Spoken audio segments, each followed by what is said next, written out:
Go ahead, Michael. Oh, okay. Hey, what's going on, guys? For you World History 1 freshman chargers, this is your World History 1 Standard 11. This is your Asian trade routes. You have to locate and explain major global and regional trade routes.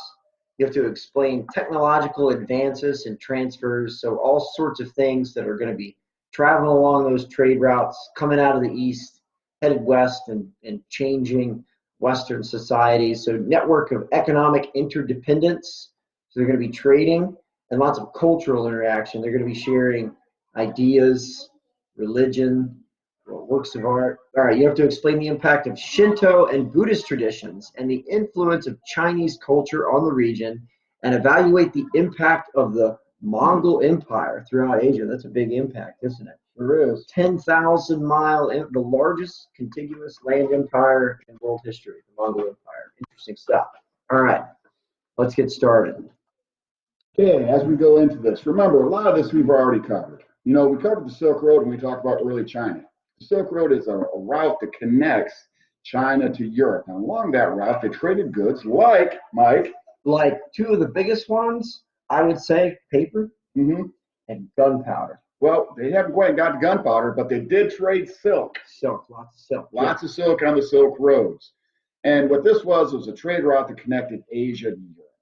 Now, there were goods going in both directions. The problem is that eventually the Ottoman Empire takes over that trade route and they tax it highly. So now you need a maritime route.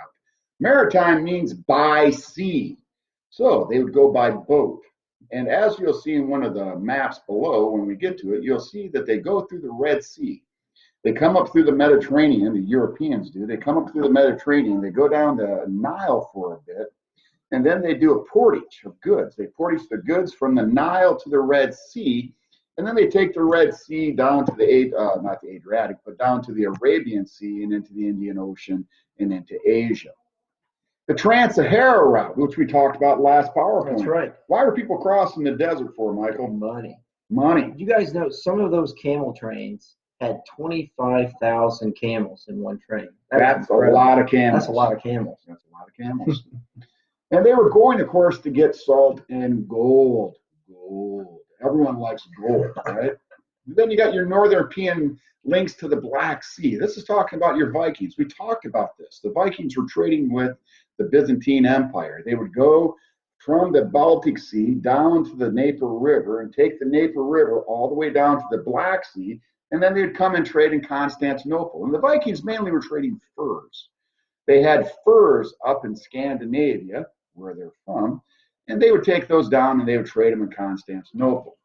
We talk about the Northern Europeans. The Northern Europeans were all connected by rivers, like the Danube, the Rhine. When you're in Europe, did you see the Rhine or the Danube? I flew into Germany, but I don't believe I saw the Danube. So you're not an expert on this? Definitely not. No. I crossed it once, so therefore I am an expert, and it's a fairly large river. He swam. I did not swim it, but I drove it. And then you got your South China Sea. Now, this is going to blow your mind, so prepare yourself for this. The South China Sea is, Mike, south of China. Yes, crazy. You know what, though? I think that the Koreans and the Japanese I don't know. We're going to call it the East Sea. The EC, they might. I think that they just. I thought the EC separated Japan and Korea. I feel like the Japanese and the Koreans, just like, what are the Iraqis call the Persian Gulf?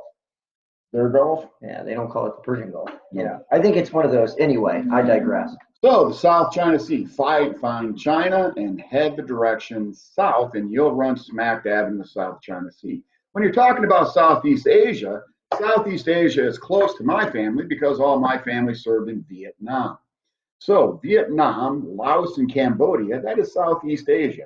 You're going south and east in Asia, and you'll slam smack dab into Laos, Cambodia, and Vietnam. It's interesting you mentioned that because we're going to talk a little bit about Vietnam in our VAUS lecture later today. So tune into that. Good times to be had by all. Vietnam War. Yeah. All right.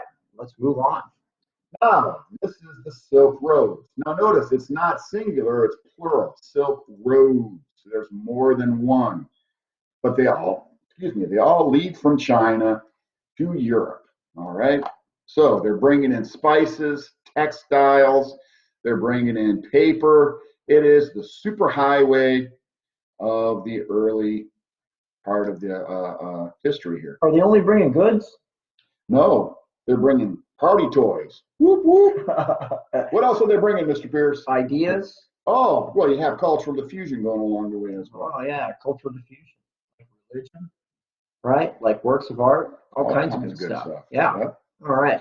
And this is your Black Sea route that we talked about, the Vikings. You can see them going from the Baltic Sea, which is right here, and heading down the Dnieper River all the way to the Black Sea, and then making their way to Constantinople, which means the city of Constantine. Constantine, the first Christian Roman emperor. All right, let's hit the next slide. Uh-oh, this is a maritime route map. You can see what I was talking about when I said that they would, right here is the Ottoman Empire. So you're talking about the Ottomans in here, okay? And what they started to do is they started going down the Nile, then they'd make a portage here, head down the Red Sea, go through the Straits of Aden, into the Gulf of Aden, into the Arabian Sea, and before you know it, where are they? The Indian Ocean. And then they would come in here and they would trade in India, they would trade in Malaysia, they would trade all over the place. So this is a maritime trade route across the Indian Ocean. My understanding is that these were pretty peaceful trade routes too, not like what you find in Europe with lots of warfare. Nope, these were pretty peaceful trade routes there. And this is just a combination of the maritime routes and the Silk Road together. So you have both of them, the best of both worlds. Now, we covered this in our last PowerPoint. This is your sub-Saharan trade route. How many camels would they have in these trade routes, Mr. Pierce? Camel train as long as 25,000 camels. 25,000. That's more camels than we have people in Middlesex. That is what I think we only have about 10,000 people. Everybody could have 2 camels. If we're lucky. If we're lucky. Some people could have 2.5 camels. Lucky. That half a camel. That right there is Timbuktu. So these guys are making their way across this massive desert to get to the sweet, sweet city of Timbuktu, that cosmopolitan center of trade and learning. Yeah. It really was. The Urbana of Africa. There you go. All right, Mr. Pierce, can you take that one? During the medieval period, several major trading routes developed in the Eastern Hemisphere. These trading routes developed among Europe, Africa, and Asia. Something else that's interesting that I just want to point out, that we talked about culture and we talked about goods, but what you don't think about, well, you might be thinking about right now, diseases are also going to spread over these trade routes. And so over generations, these folks are going to develop resistances to those diseases. And then when they first go to places like, North and South America and encounter native groups there who've never been exposed to them, it's going to wipe them out in large numbers. It's going to be a bit of a downer. Yeah. Going to be a bit of a downer. Now, as Mr. Pierce said before, some of the goods that they got going across here, you're going to see spices, because everyone likes spices, going across the Indian Ocean. Have you ever had Indian food, Mr. Pierce? I have, yeah. And what's it like? Spicy. It's spicy because they have spices in India. Textiles. Textiles is clothing, stuff you wear. In India, they had things like silk, and silk is just nice. It feels good against the skin. High demand for it in Europe, too. And porcelain. We're not talking about toilets here, Mr. Pierce. We're talking about your mom's fine china. Dinnerware. Oh, nice. So China and Persia both, they were making this new type of porcelain that everyone wanted. Now, you said paper. Paper was being brought. Now, you have cultural diffusion happening along the trade routes because what happened is the Chinese invented paper, and they were bringing it through the Silk Road, was occupied by the Muslims. The Muslims started seeing the use of paper, and they started using paper. And then they were trading with the Europeans, and the Europeans saw the Muslims using paper, and what did the Europeans start doing? Making Bibles. And nowadays, we use it for toilet paper, which there's none in the stores. No, look. Actually, Walmart did have some. I was up there today. Why am I talking on here? I should be making a run for toilet paper right now. For our students that watch this, maybe 10 years from now, they'll have no idea what the heck we're talking about. But a little history for you: during the coronavirus, you could not find toilet paper. It was a crisis. It was bad. Now, some of the new crops they were growing in India, some of the new crops that people were crossing the continents for, were things like sugar. Now, Mr. Pierce, you may not know this, but sugar's like crack. Once you have sugar, what do you want more of? You just want more. You want more sugar. No one eats sugar and says, "Hey, I've had enough." You have sugar, you want more. Europe is going to develop an insatiable appetite for sugar. That is eventually. So when we talk about the beginnings of slavery, we usually talk about it from a North American perspective. But slavery is going to begin in the 16th century in the Caribbean islands, and it's going to begin for one thing. Sugar, production of sugar, and they actually call them the sugar islands. So sugar is going to be the crop for the next, several centuries. And it's delicious. It is good. Water wheels are invented. Now, we think of water wheels. Some of you may not know what it is. It's a wheel that's turned by water, hence the name water wheel. And in the time period we're talking about, they do not have the steam engine. They do not have gas engines. So the way that they would manufacture is they would use water wheel as a type of an engine. The water wheel would spin when the water would push it, turning a binder, which would turn levers, which would make textile businesses work. Windmills were also used during this time period. Same concept, except not having water spin the wheel, but wind turn the wheel. Makes sense. And these were made in the Middle East. Why in the Middle East, you may ask? But that's because they still had science during the Middle Ages. They still had universities. They had advancements going on during this time period because during the Dark Ages, Europe was mired. In the time period we're talking about, the Muslims were still making new advancements. And we have one more new advancement, and this is a huge, huge advancement. Oh, we got to jump back because we didn't hit the compass.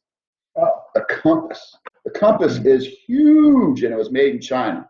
Now, the benefit of a compass is you always know where north is. I happen to have one. Oh, look at this. Mr. Pierce has a compass. I actually have it for our VAUS lecture that we're going to do later. But yeah, here we go. There's a compass. You always know where north is when you have a compass. If you know where north is, you know where all the other directions are too. Okay, we're facing the wrong direction, I guess. And then they also invented the lateen sail. That is the lateen sail. It catches more air, and you don't have to tack. Now, some of you guys are big sailors. You know what tacking is. That's where you zigzag. Point. You have to steer the wind. With this big lateen sail, you're able to do it much easier. It's a larger sail that can catch more wind, and it really advanced sailing. So the lateen sail. Now we can hit it.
If this was a regular PowerPoint, you'd see that the water hits the wheel, hitting that paddle, forcing the wheel to spin. But since we're doing what we can. Use your imagination. Imagine that wheel spinning, because that wheel in my PowerPoint spun, but this one won't. It's spinning. As was this one. This shows you how an actual water wheel works. You can see how the water hits the paddle, forcing the paddle down, which forces this thing to rotate around, which forces these gears. Now up here, these things are called millstones. You ever hear of a millstone? I've seen a millstone. Woo! Lucky guy. And what they do is they take that millstones and they would rub against each other, and they put grain in there, and the grain would be ground into meal. You ever have like cornmeal? Mm-hmm. That's what they make cornbread out of, which is delicious. This is the way it was done for thousands of years. And if you go If you go to Gloucester and you go on, I think it's Hickory Fork Road. If you turn right at Wawa, going to Gloucester, you'll go down to what is called Haynes Mill Pond.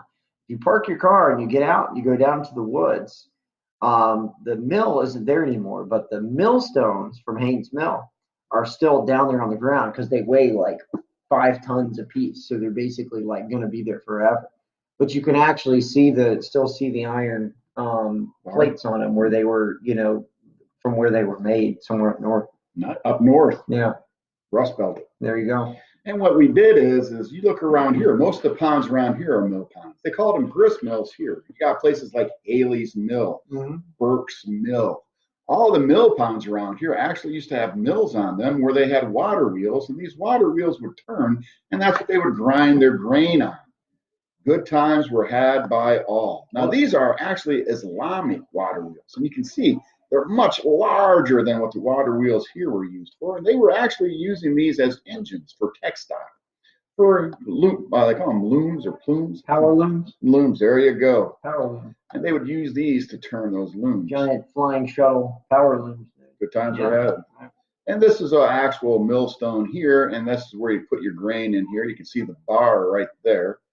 So you got your bar here. When that thing spins, that water wheel spins, it turns this wheel around, and you put your corn in here, and meal comes out here. I mean, you think about it. Before this, I mean, you had a person basically who had a bowl and then a pestle, which is basically just like a peg, and they would grind it, by hand in this bowl. Now you can, one person operating or a handful of people operating this mill can do the work of 100 people, and you can feed. So a handful of people can feed way more people. And so now not everybody has to participate in agriculture, and they can go like invent math and stuff. It's a big deal. The water wheel. And this is a windmill right here. A windmill. Now, wind turns it instead of water. All right, this is an American windmill, and they use these out west. And when this thing would turn, it would turn this pump, and water would come out so that animals would have water to drink. I'll draw you an animal so you'll know. Let's see here. That's an animal. That's a cow. That is a cow. That's a cow. And they would come to this water wheel, and they would lap up water. Yum, yum, yum, yum. Okay? Cows need water. All of us need water, Michael. So, they took my cow. Anyways, you get the point of it. Now, the most famous place where they have windmills is Holland. Are those tulips? Those are tulips. That's the flower of Holland. Too bad this is in an economics class. Oh, good times, economics. Now, these windmills would turn, and they act like a pump. They actually pump water into irrigation ditches, and those ditches bring the water out because much of Holland is below what? Below sea level. Because they took it from the sea. They confiscated. They built these giant dikes up to hold back the waters of the English Channel. Ill-advised. Well, you know what? So far, so good. With global warming, though, this one day might be underwater too. It'll be a water, except not a functional one. Not a function.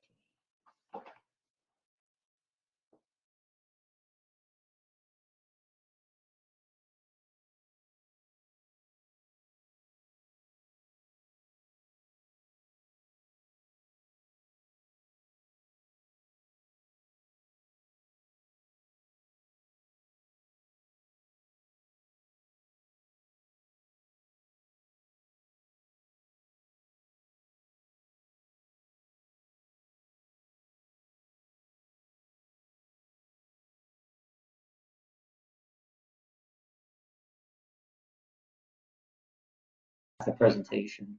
Hey, we're back. Listen, ideas also spread along these trade routes, but ideas also spread in the Western Hemisphere. When we talk about the Western Hemisphere, I went the wrong hemisphere, Michael. I'm talking about the Eastern Hemisphere. Yeah, I don't know what I was thinking. Eastern Hemisphere. West is relative anyway. I mean, we're flying through space. North and south and east and west are all just me. So it's valid, Michael. It's valid. The directions are man-made. It's a little philosophical for our purposes. Okay. It's like anyway. Next to Yoda. Now, what happens is this: is in the Eastern Hemisphere, you got things spread, product spread, idea spread, and religion spread. Now, as we talked about before, Buddhism. Buddhism starts off in what is modern day Nepal, but at the time it was China by Siddhartha Gautama. You have the great king that by the name of Asoka, who sends out missionaries, and these missionaries go into China, and China becomes Buddhist. And then you have cultural diffusion going on. China and Japan have never gotten along very well, but both of them trade with Korea. So Korea is influenced by China, and then indirectly, China through Korea influences Japan. And that's how Japan gets Buddhism. Hinduism does the same thing. Hinduism and Buddhism both spread into Southeast Asia. If you go into Southeast Asia today, you can go to the, what's that famous, Stupas? no, the Hindu, Pagodas? no. What are you talking about? I'm talking about You're talking about the giant one there in, I want to say it's in. No, it's in Southeast Asia. Yeah, it's the Angkor Wat. Angkor Wat. Yeah, Angkor Wat's an example of this. It's a huge Buddhist shrine there. Yeah. It used to be. It started off as It wasn't originally Buddhist. What did it start off as? I thought it wasn't originally a Hindu temple, and then Buddhists sort of occupied it after it was abandoned, and sort of restored it. That's very possible. Yeah, I believe so. Yeah. And then you got Islam moving into West Africa, going across the deserts with the camels into Timbuktu, bringing religion into West Africa.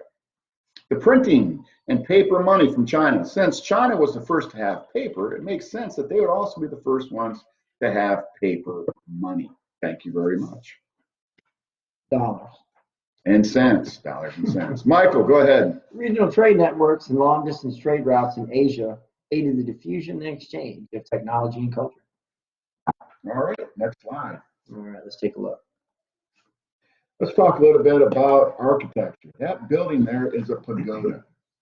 You see it on the side. We're going to talk more about pagodas in a bit, but when you talk about architecture in the East, Japan, Korea, and China, you're going to see pagodas. When you were in Korea, did you see a pagoda? Oh, absolutely. There are quite a few.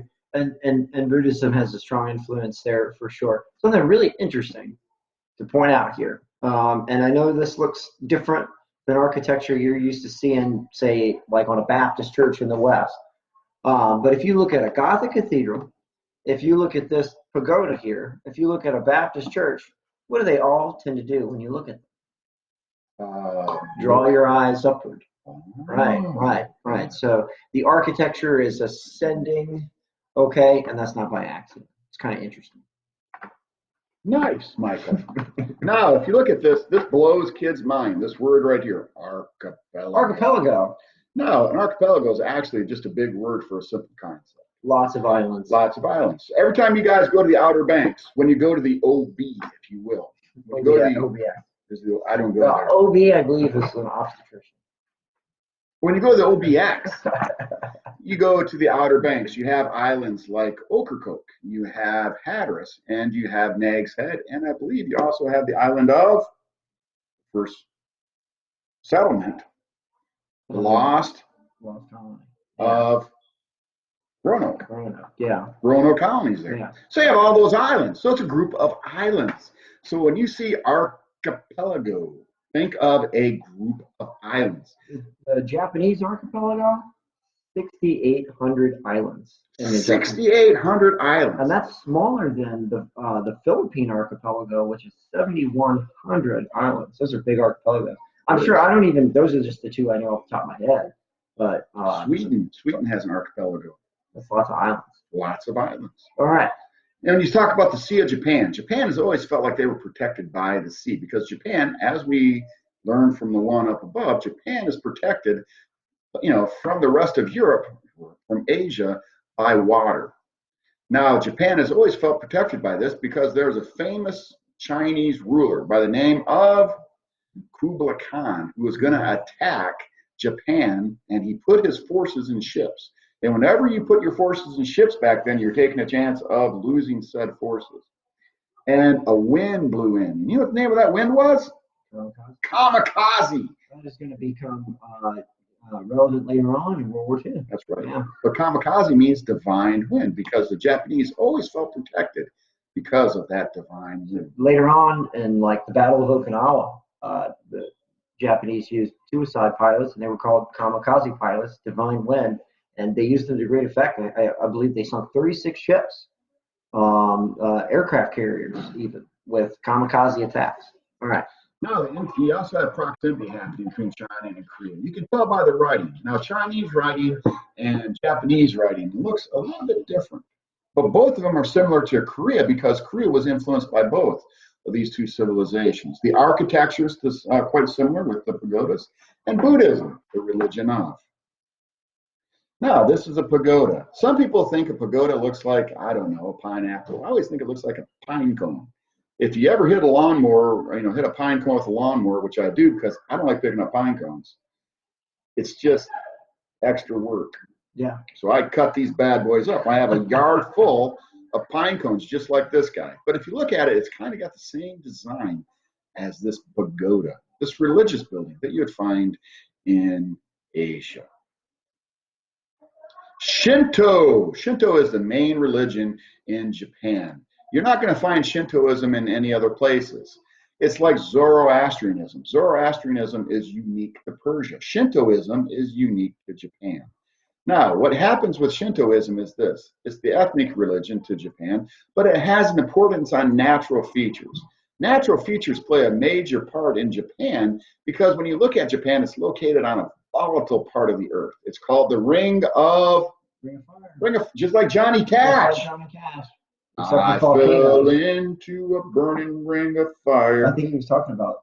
He was talking about Japan. Where tectonic plates meet. Exactly. So that whole ring. Johnny Cash was a geologist. No, he wasn't. He was a country singer.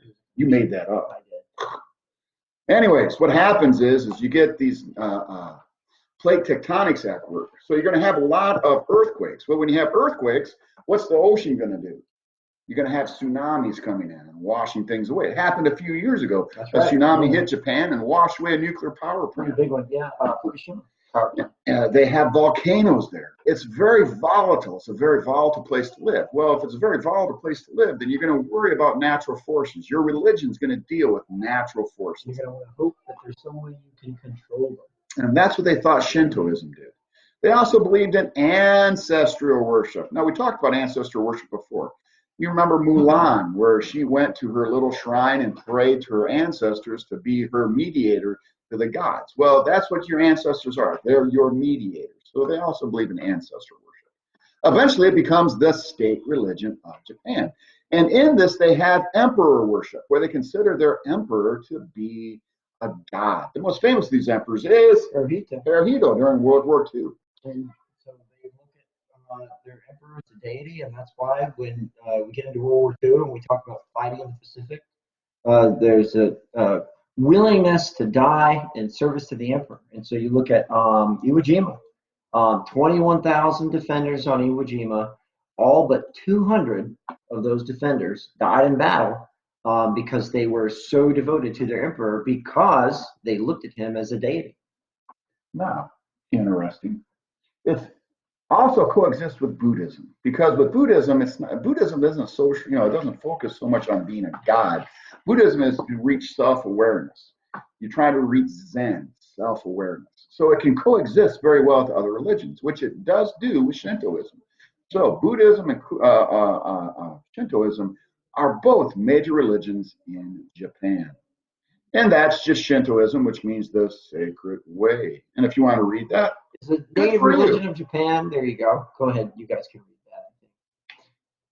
Go ahead, Mr. Pierce. So Japanese cultural development was influenced by proximity. That means it's close, geographically close to China. Shinto and Buddhism coexisted as religious traditions in the Japanese culture. Now, we're going to talk real quick about the Mongols. The Mongols. We already touched on the Mongols because the Mongols had such a major part in the Middle Ages. When we talk about the bubonic plague, the bubonic plague was spread because the Mongol Empire was so large that it comes from China. And when the Mongols invade Europe, what did they bring with them? The plague. Not the coronavirus, but the bubonic plague. Now, it was a little nastier than the coronavirus. Yes. Probably so. They were called the Golden Horde. They were the leader of the famous leader of the Mongols, Genghis Khan, or if you will, Genghis Khan. Genghis Khan. Genghis, Genghis. I like Genghis. I like Genghis And too. tomato, tomato. Yeah, it is what it is. Yeah. You got your golden horde. That's what they called themselves. And they would attack on horseback. These guys rode horses everywhere because they were from the Asian steppes where they lived basically on the backs of horses. Mongols converted to local religions such as Islam. Something really interesting these guys did is they had a knack for, they would conquer a people and then they would basically like incorporate them into their military. So by the way, the Mongols, you usually think of them as horse archers because they started off as nomadic horse people, but they were pros at siege warfare. And so if you had a Mongol army invading, they would have, Chinese operating trebuchets, and they would have engineers from, some Islamic country. So they had a very multicultural, diverse, and skilled military, and they used it to build a really big military. And so if you were a soldier in the Middle Ages, it didn't really matter where you came from. If you were a Berber, elephant driver, or like a Egyptian Mamluk, you fought the Mongols. These kids know neither what those people were. They probably. But that's good thought, Michael. Good thought. They had a really big army and a really big empire. The Mongol Empire was huge. It goes through Russia, China, the Muslim states, Southwest Asia, destroying cities and the countryside. Remember, we talked about Russia. That's why Ivan the Great is called Ivan the Great, because he was the one that threw the chains of the Mongol armies off him. We also talked about the Mongols and the Muslims because the Mongols were the ones that destroyed the beautiful city of Baghdad. They created a massive empire that was a world power for probably 200 years. The ruler of Baghdad was like in denial. He was like, well, we're just going to kind of hope that the Mongols go away. And my understanding is that at the end of it all, when they captured Baghdad, they rolled him up in a rug and had horses roll over. Oh, run over him. So he had a good run at it. Yeah, he had kind of a rough time. Yeah. Now, this right here, number one, is the Great Wall of China. This river here, I'll let you guys sit and think about it for a second. What river is that? Ding, ding, ding. That is the Ganges River. Ganges River. This right here, I'll let you think about it for a second. Just realize what's up here. Go this direction, and what are you going to run into? The South China Sea. Number 4, these islands up here. What could that be? I wonder, Mr. Pierce. What do you think it is? Japan. And then you come over here. What's that peninsula? This peninsula, this is number 6, and that is Korea. What mountains are these right here? The highest mountains on Earth. What are the highest mountains on Earth, Mr. Pierce? Are they the Himalayas? The Himalayas. Yes. Now we covered 6 already. We're at 7. Oh, 7's right here. This actually should be a little further down, but what ocean would this be right here? That would be the Indian Ocean. And number 8, what river is number 8? It's what India is named after. It is the Indus River. And these are the ancient cities of Harappa and Mohenjo-Daro. Look at that. Then we got our Chinese civilizations from the ancient time on this river, the Huanghe. Another name for the Huanghe is the Yellow River because of the louse in the soil makes the river yellow. We don't really know a lot about Harappa and Mohenjo-Daro because they predate history. Well, they predate. They got a written language that we can't read. It's not deciphered. Yeah. And this is the Hindu Kush, which Mr. Pierce went through the Hindu Kush through the Khyber Pass. I wouldn't recommend it. Nope. Very volatile time. I think that's it. And I think we're done with Standard 11. All right. Oh, hang on. Mongol armies invaded Russia, Southwest Asia, and China, creating an empire that stretched 10,000 miles. Woo! It's the longest contiguous land empire in history. And if you think about it, the Mongols are responsible for sort of creating the modern world because by creating that empire, they facilitated trade and allowed the exchange of goods and ideas that eventually are going to give rise to the empires that the world in 1500 will really owe a lot of itself to the Mongol Empire. And they also had 50 million people killed with the bubonic plague. Okay, well, give and take. One or the other. Right. All right. right, we're done. Standard 11. Good job, guys.